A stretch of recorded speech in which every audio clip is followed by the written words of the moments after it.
ঢাকায় আপনার ধারণা আছে এখন কত মানুষ ঢাকায় থাকে?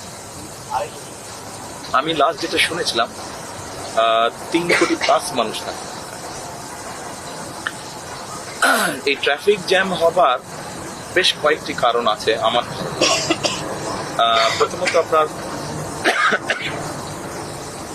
আমাদের রোড ডিজাইনিং, দ্বিতীয়ত আমাদের পাবলিক ট্রান্সপোর্ট ম্যানেজমেন্ট বা পাবলিক ট্রান্সপোর্ট সিস্টেম, আর থার্ড হচ্ছে বেশ কতগুলো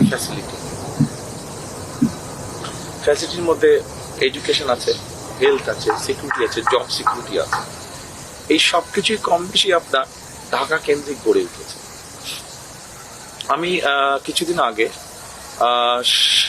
8 মাস আগে আপনার এক ভদ্রলোকের সাথে আলাপ করেছিলাম, প্রফেশনাল, উনি একজন আর্কিটেক্ট, ওনার সাথে আলাপ করেছিলাম। উনি ছাড়া আরেকজনের সাথে আমি বুয়েটের একজন স্পেশালিস্ট আছেন, উনি ট্রাফিক নিয়ে কাজ করেন, স্পেশালাইজেশন হচ্ছে ট্রাফিক ম্যানেজমেন্ট। এই দুই ভদ্রলোকের সাথে দুটো আলাদা বিষয় আমি আলাপ করেছি। তো প্রথমে আমি আর্কিটেক্ট যে ওনার সাথে কি আলাপ করতে সেটা বলি। একটা চিন্তা আমার ছিল, এবং কিছু কিছু দেশে আমরা দেখেছি, আমরা কোরিয়াতে দেখেছি, চায়নাতেও বোধহয় চিন্তা চলেছে। সেটা হচ্ছে, যেমন ধরেন আপনি যদি ঢাকা থেকে রেলগাড়ির স্পিড হবে এভারেজে 60 থেকে 70 মাইল, নট কিলোমিটার। আপনি 1 ঘন্টায় কোথায় পৌঁছবেন? ইজিলি আপনি 1 ঘন্টায় ময়মনসিংহ পৌঁছতে পারবেন, ইজিলি 1 ঘন্টায় মুন্সিগঞ্জ পৌঁছতে পারবেন, মানিকগঞ্জ পৌঁছতে পারবেন, টাঙ্গাইল পৌঁছতে পারবেন, ইজিলি পৌঁছতে পারবেন। এখন এই যেই কটা জেলার কথা বললাম, এই জেলাগুলোতেও ছোট ছোট শহর আছে, জেলা শহর আছে বা সদর শহর আছে। আমরা এগুলাতে পরিকল্পনার মধ্যে আছে কিভাবে করবো, ডিটেলটা we are working on, but আমাদের চিন্তার মধ্যে আছে যে এখানে আমরা ছোট ছোট স্যাটেলাইট টাউন গড়ে ফেলবো। এখন বলতে পারেন আপনারা এত জায়গা পাবেন। আমরা যেটা করতে চাইছি সেটা হচ্ছে যে নতুন জায়গা নিব না, যেই জায়গায় অলরেডি শহরটা আছে এই জায়গাতেই আমরা জিনিসটা তৈরি করব। ওখানে বেসিক সাপোর্টগুলো থাকবে। বেসিক সাপোর্টের মধ্যে স্কুল থাকবে, ভালো এডুকেশন থাকবে, চিকিৎসার সুবিধা থাকবে, গ্রোসারি মার্কেট, এই সুবিধাগুলো থাকবে। সিকিউর করা হবে জায়গাগুলোতে, সিকিউরিটি এনশিওর করার চেষ্টা করা হবে। তখন যেটা হবার পসিবিলিটি আছে যে এখন ধরেন একজন মানুষ ঢাকা শহরে একটা চাকরি, একটা জব নিয়ে আছে, তার ফ্যামিলিতে ধরেন 4 জন মানুষ আছে, সে সহ 5 জন। যে জব করছে সে তো সকালে অফিসে যাচ্ছে, কাজেই সে কমিউট করছে, আইদার তার নিজের পার্সোনাল ভেহিকেল থাকলে সেটাতে কমিউট করছে, অথবা পাবলিক ট্রান্সপোর্টে কমিউট করছে। তার বাচ্চারা স্কুলে যাচ্ছে আসছে,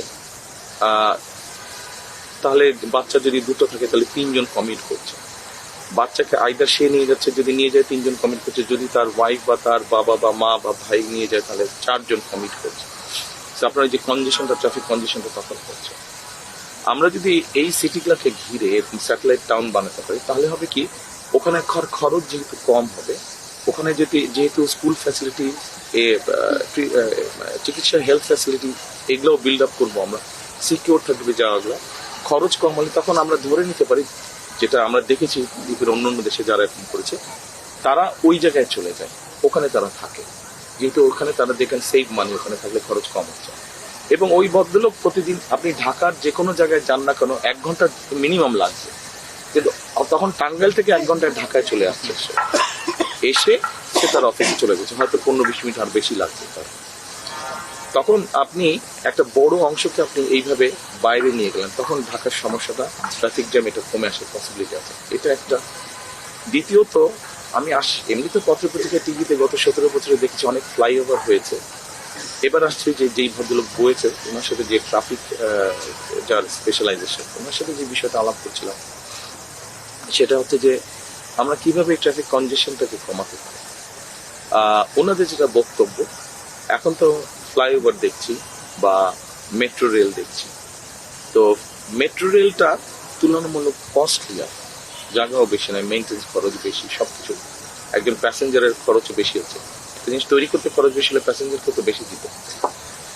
ওনাদের বক্তব্য হচ্ছে, এবং অনেক জায়গায় আছে, মালয়েশিয়াতে আছে, চায়নাতে আছে, জাপানে আছে, বিভিন্ন, জাপান তো হিউজ, চায়নাতেও হিউজ ওরা করেছে, সেটা হচ্ছে মোনো রেল।